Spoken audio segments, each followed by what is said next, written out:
Welcome back. Today we are tackling the second legendary pilot on my list. That is this Atlas, and it is from ComStar. I alluded to it last week, and we are going to dive into this thing and paint it. This dude's name is Heimdall, so let's get painting this ComStar Atlas. So I'm basing this thing with medium C gray, and the reason is because I want to build up lighter grays moving up to a white.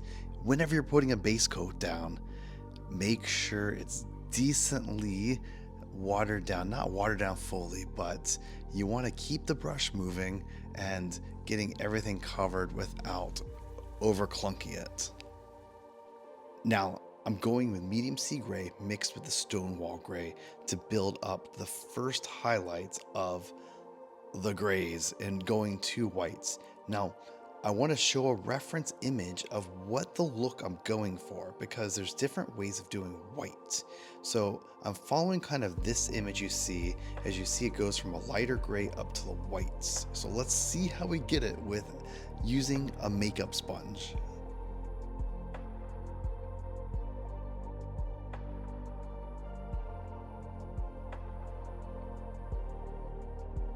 Now, I have to note here, I am slowly adding more of the Stonewall gray as I'm building up this color.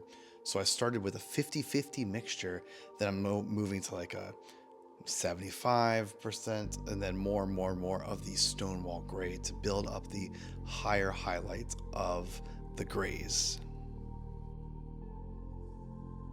Now I'm going to mix off-white with the Stonewall gray. I'm going to start building up even more. I'm switching to the small brush already. Again, I need more of these things. I use the big one at first, and I go straight for this one.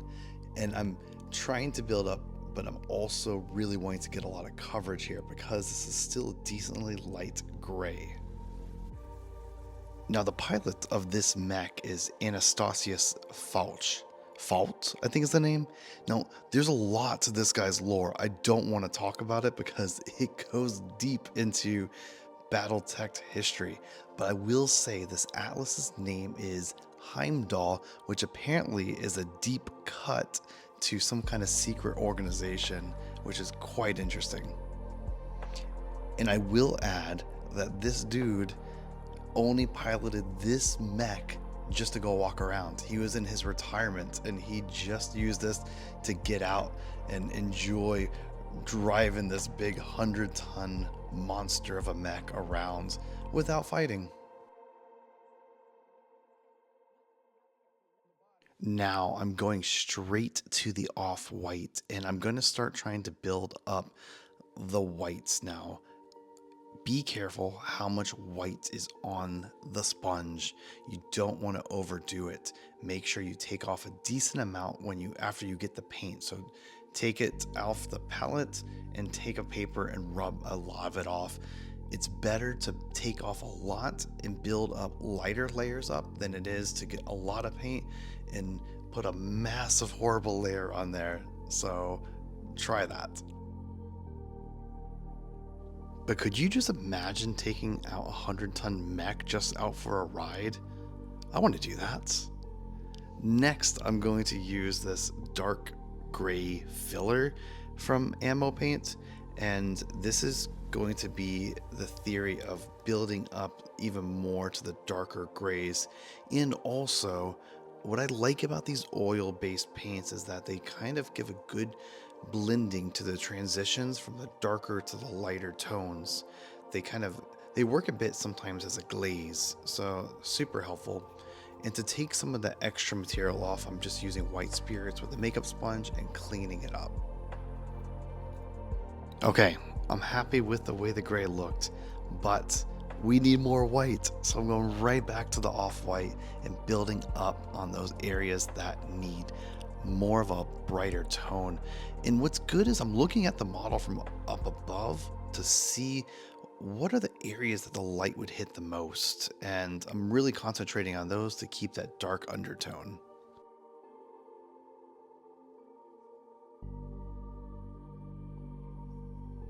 But this mech didn't just stay in a museum after this dude was taking out just for fun walks.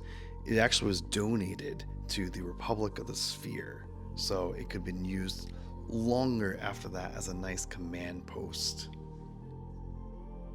Now I'm using Atomic White from Green Stuff's World just to hit with that pure white only on the tips of the armor. I don't want to overdo this because I want to be able to do edge highlights. If I overdo with the white here, my edge highlights will not show up. Okay, we're going to do glazing here. I'm going to use this blue from Citadel. What you want to do is get it nice and watered down, and after you water it down decently enough, take off the paint, go right back into it and dab it a little bit into on your hand or on the paper to make sure a majority of it's off. And you're tinting the color, so I'm using it back and forth, and it takes me many applications to build up to this blue, but you're doing it in many small layers. The more you do it, the more you tint. It's really fun to do, and it especially stands out here on the white. I assume you could even do a green or something purple. I chose blue because I kind of thought about this like ice look of the white, but yeah, glazing can take a bit. Be patient with it. I think I did about 40 minutes of glazing here, about too much. But next I'm going with the edge highlights, and I'm using that just one edge highlight with that pure white from Green Stuffed World, and I'm being careful not to mess anything up and just making sure a lot of the paint's off, and I'm using the tip of the brush to work on this. And highlighting like this reminds me of Space Marines doing those shoulder panels. This is fun. I like doing this. This was a great experience trying to get back to that feeling of doing that hard edge highlight. And the way I can do this is by bracing my hand on the model. If I don't have that, it's very difficult to maintain kind of that balance while doing edge highlights. So yeah, don't mind holding the model with your hands. And really these highlights on the grays, I'm being sparing with it, but they do stand out and look really interesting when the white's highlighted on some of the gray highlights there.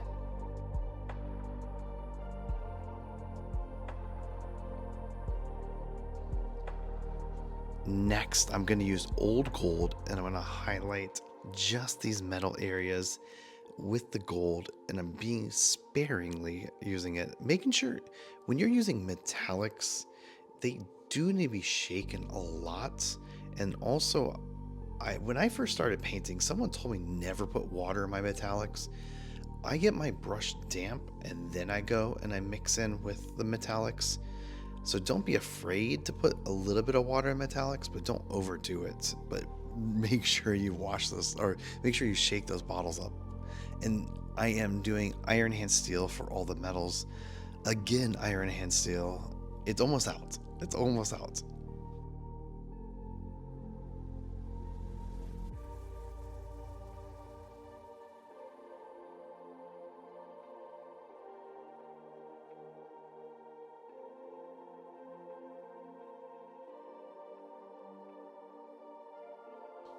And before I do any washing, I'm going to use this Basilisk red and just pick out the missiles.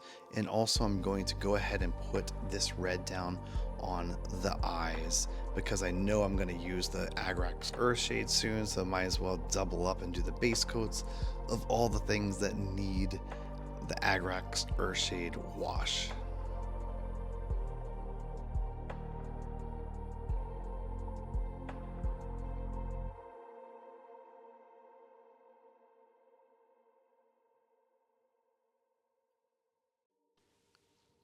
So I'm using Agrax Earthshade on the metals because in the reference image they look dirtier, if that makes sense.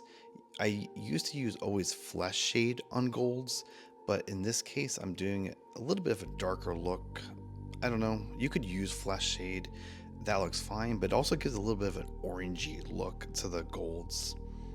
And also I'm going to use Nolan oil on the silver parts. I did try to use Earthshade on the missile pods. As you see, the very top right one, I didn't like it, and I had to cover it up, and I just kept them as how I painted them without a wash.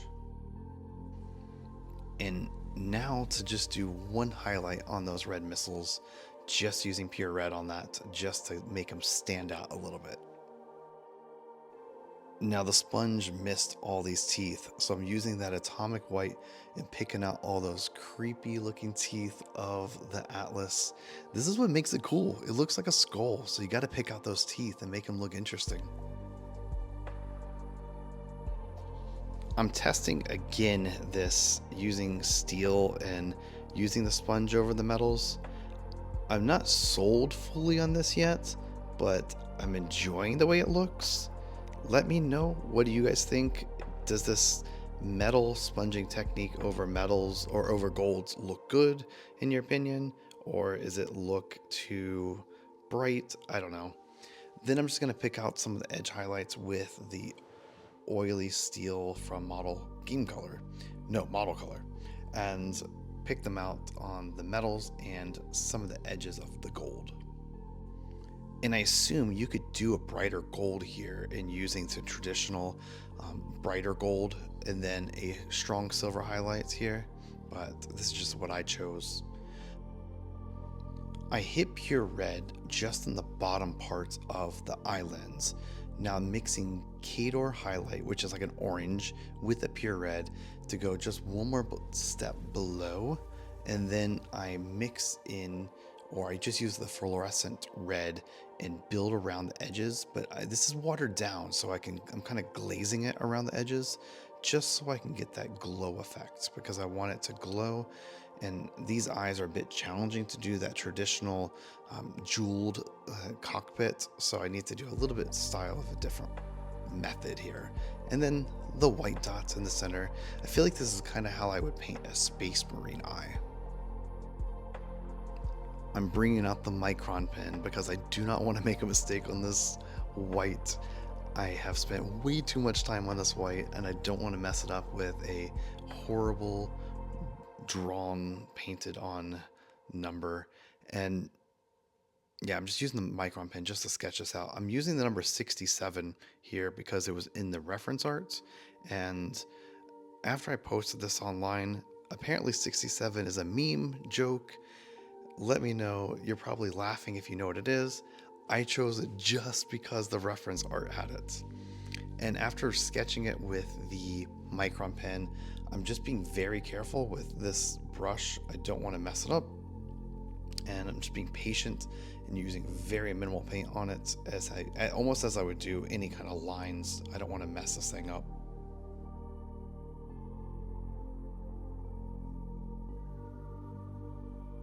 And since I'm not doing too much battle damage on this, I want to give it a muddy look because, hey, he's taking this thing out on joyride, so he's got to get mud on his feet.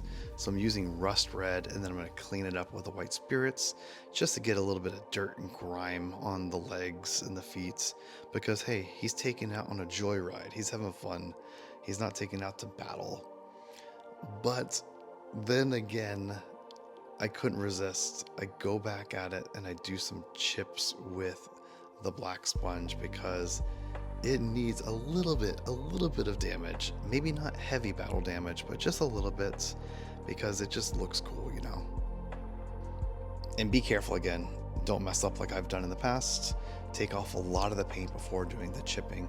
And you can do 2 color chippings. And I've seen people do that, and you could have used the darker gray, then the black, just to make it a little bit more interesting to see.